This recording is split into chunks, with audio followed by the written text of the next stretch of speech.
First, Adrienne Cochrane is the Chief Executive Officer for the YWCA-Hartford region, whose mission is to eliminate racism and empower women. Her goal is to leverage YWCA-Hartford's 150-year legacy to expand programs and services provided to ensure a positive and lasting impact for individuals and families with a focus on women and girls of color. We also welcome David J. Hopkins, who is the President and Chief Executive Officer of the Urban League of Greater Hartford, the 66th affiliate of the National Urban League, whose mission is to reduce economic disparities for African Americans and historically marginalized communities. Thank you both for accepting this invitation, and lead this meaningful and needed conversation this morning. Adrienne, please.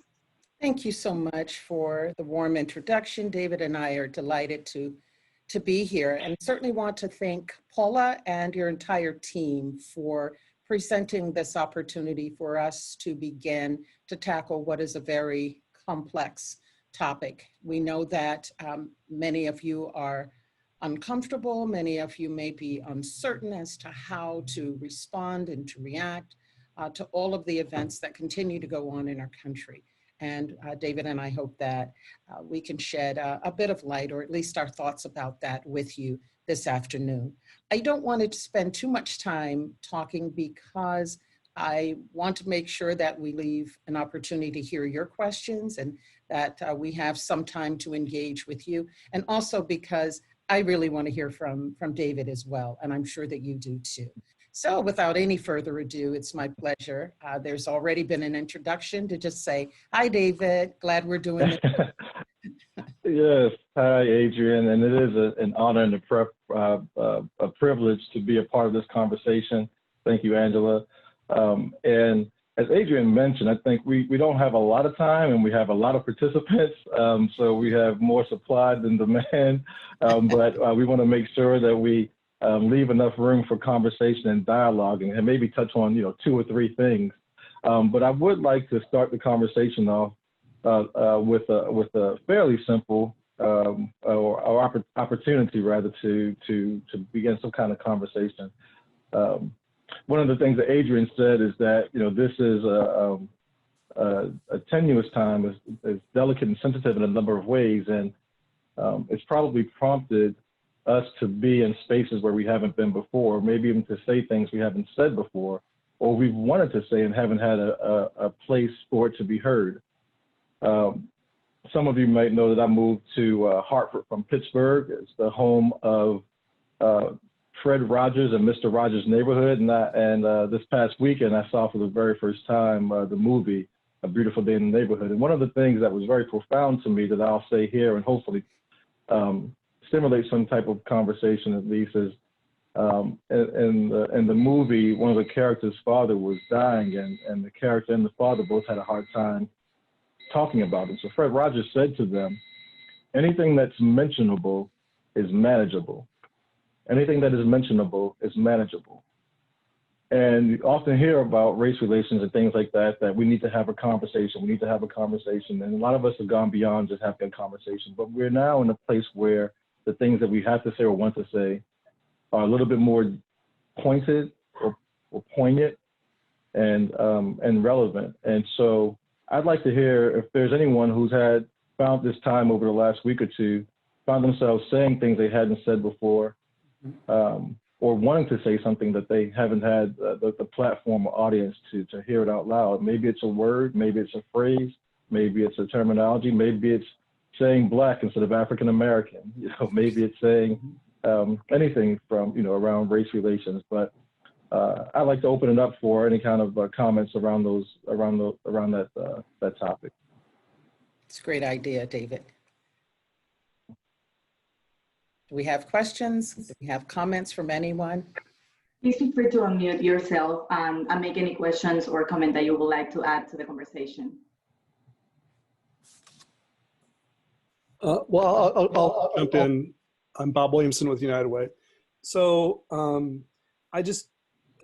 think I have a much deeper understanding now of the challenge of our brothers and sisters in the Black community in terms of race relations and how we have been very unfair in our policing and other ways we have addressed that.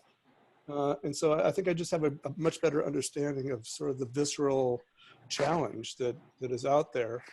What I do struggle with is how I, as an individual and my family, can sort of help make a difference. Very good. So one of my comments about that would be, first comes acknowledgement. So once you have a willingness to acknowledge that it's a problem. And I really want to quickly say that while it is disproportionately impacting the Black community, we know that this is America's problem and it's America's shame. And this is 400+ years of this, so it's not new. But certainly social media and phone cameras, et cetera, have brought so many things to the light that really no longer can be denied. So for me, one of the most important things is your willingness and any ally's willingness to acknowledge this is a problem. I think that that's the start. And I think we know from psychology, sociology, that until you acknowledge something, you can't begin to make any kind of change. David? Yeah, very good. I appreciate the comment and the response. There's another comment that came in that said that their children, their two daughters, are showing an uncanny sensitivity to equality, regardless of skin color. And I think that's an important perspective to have, to see how children oftentimes will, I remember my niece when she was probably 5 years old, she would describe, it was my first niece, and she would describe her friends in school as the red girl or the yellow girl or the brown girl or black girl. And that was based on the color of their hair. And so it was kind of an interesting point of insight. And I think the challenge, though, is that those children ultimately grow up and get socialized into spaces. And so when we look at ourselves as adults, we can see ways that our interactions are neutralized and equal. The challenge is to actually behave that way. And I think that is oftentimes the difference in terms of words and difference between being racial and potentially being racist. There's a difference between being racial and racist. Racial is where there are just commonalities that we share with people and levels of comfort. Racist is when we use those things to exercise dominance and exclusion. And so I think it's important to maintain that perspective as we do as kids, but also to be careful not to use them as weapons at some point. We have an additional. Other questions or comments? We have an additional comment in the chat. Says the national conversation on racism has opened it up every avenue of dialogue. Immediate family, friends, co-workers, community. It is liberating to speak. Excuse me. Apology. I'm sorry, continue. Allergies, everybody. All right. I will let you share. Recently, I was reading a study, and they will say it is a professor that they dedicate his time to study for the things that are really deeper in our culture. He said this is a good time to, yes, speak up and reclaim to the system that is broken, that there are things to fix. But he said, do not lose the opportunity to check in our inside, deep in our mind, those things that keep in there. And he was saying he's from his family is from Asian, but he born here, and he were sharing an experience. He said, when people hear me to speak in English, people congratulate me because I speak a pretty well English. And he said, I born here, but people assume that they are giving me a compliment because I am speaking a good English, and I just result to say, and I just answer to them. you speak a pretty well English as well. So he invite us to make this introspection to what are those things are deeply in us that make us us to make those assumptions. I will tell you that it's something that at a pretty early age, someone said to me to remember, that if someone says something that is mean-spirited, be it racist, sexist, whatever it might be, and it's done out of just absolute ignorance. You know, I don't know what I said. Tell me what I said wrong. And to differentiate that between the person who knows exactly what they said and why they said it and which is worse. And I've concluded that the worst of the two probably is the person who has no idea what they've said, because it's hard to educate somebody on something that is clueless to what are you even talking about. The person who is intentional and perhaps mean-spirited in what they've said or done is the person that you have some chance. There's some opportunity to perhaps change their minds and therefore their hearts. So that's just sort of the way that I think of it. I did see a couple of comments that speak to struggling with responses to people that look at people like David and myself and others that are us and look like us. Like, what do I say and what do I do? What do you think about that, David?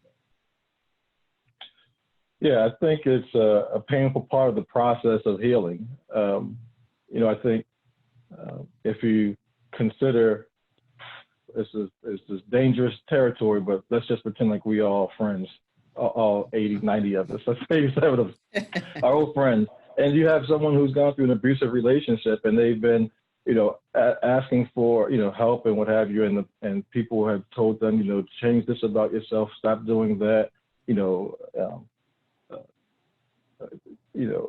accommodate in this way.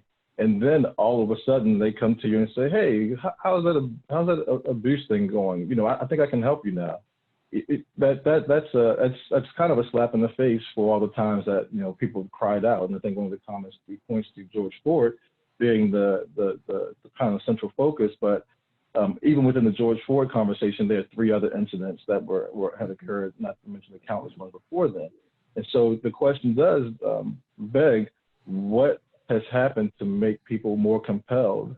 And you hear the throwaway lines like, well, it's been caught on video. But when we saw Tamir Rice, a 12-year-old boy, get shot because a cop jumped out of the car without question asked and shot. Right. And so there is pain in there, and it's also you know, disheartening for when someone, when they get it, to treat that their, you know, insight and revelation and now point of action is the ground zero, the starting point, when there have been people in it all along and maybe have even asked for help all along. And it's also hard to understand how someone could not see and connect with the pain over 400 years. That's right. That's right. Yeah. That's right. And I think that that's part of the point as well, that it's almost like, yes, this was horrendous in every aspect of it.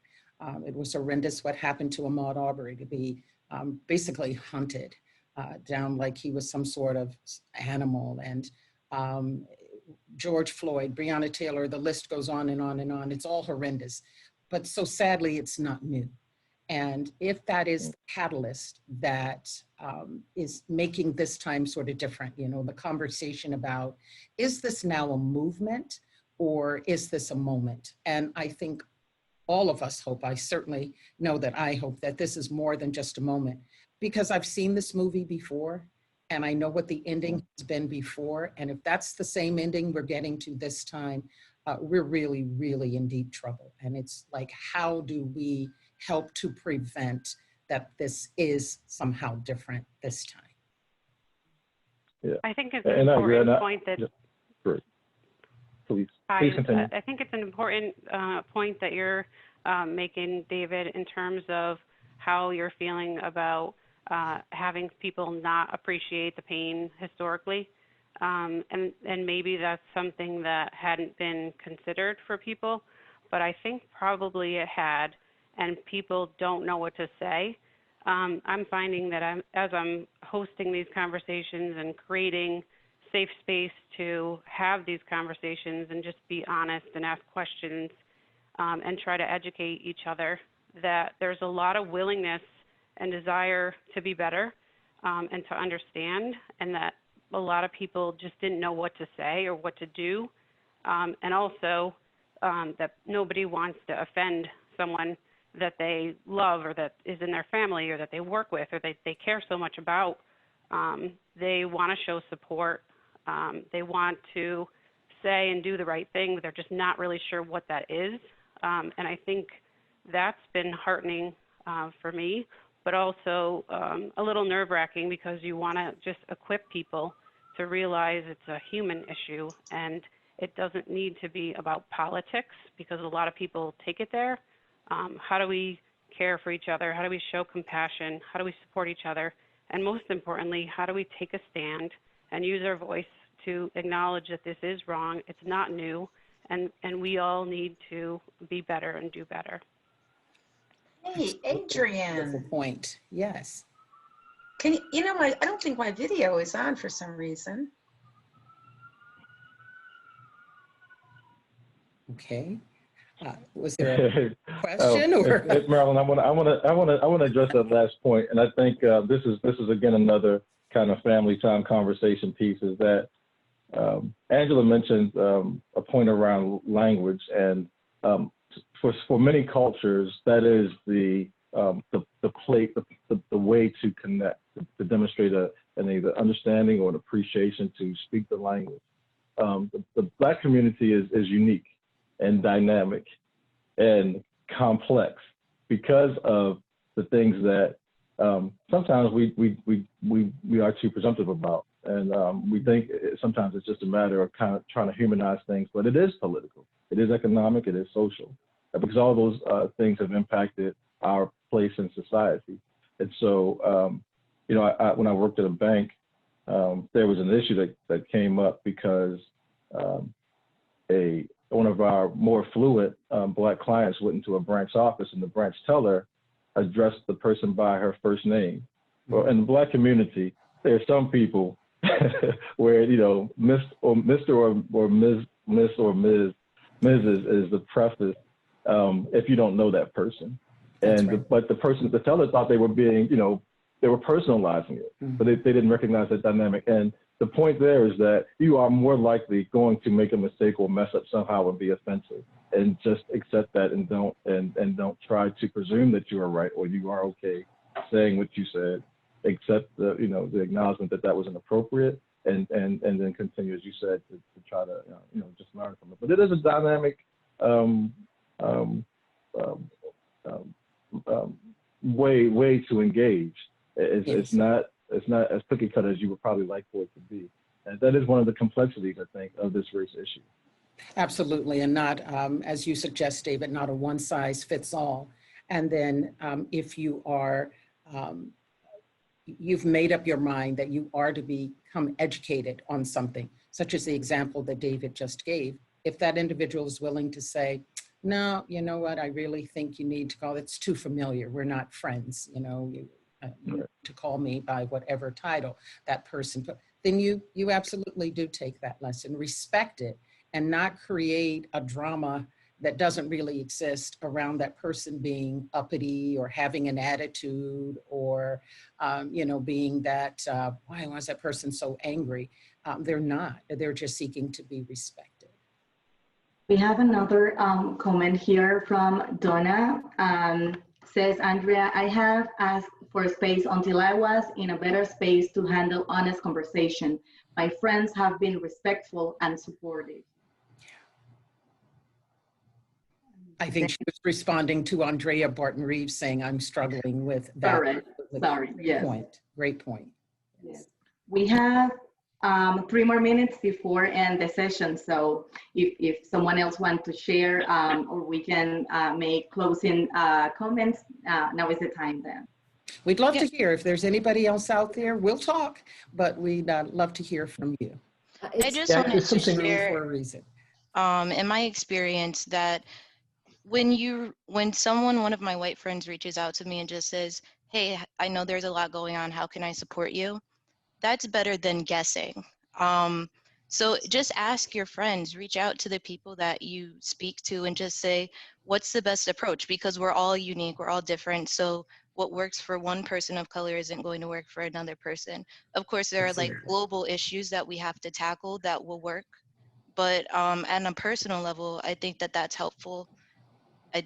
That's just been in my experience. And also, if you want to research stuff, try to research on your own first and then say, hey, I found this. Is this a good source? Does this make sense to you? Instead of relying on your friends of color to provide resources to you. So that's it, taking a step and showing people that you're being proactive. That's a great comment. Thank you. Thank you so much. I also want to say, this is Joelle, that there's a call to action here for our organizations.